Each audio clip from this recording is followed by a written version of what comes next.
We have an orientation, and we have constructed mental frameworks, the lens through which we view everything in life based on that. Now, in contrast, an emotional state of being arises as the result of persistent and deliberate conscious thought, exercised by choice, until the resultant feeling of that level of thinking naturally arises within. And then we hold and remain in that state.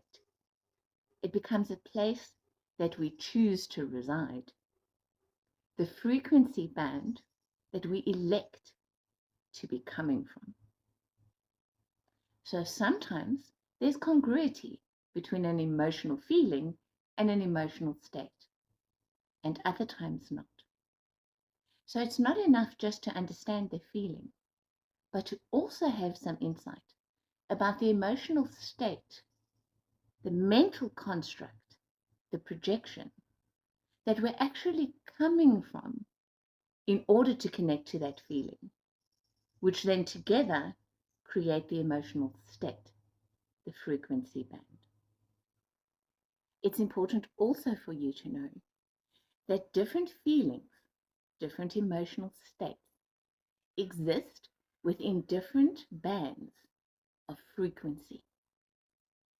Think of the rainbow and the color spectrum as a way to visualize this. Certain emotions are low and dense, like the red in the rainbow. Certain emotions are neutral, like the green. And certain emotions are really high, like lilac purple in the rainbow spectrum. And then there are all the shades in between, and some that blend.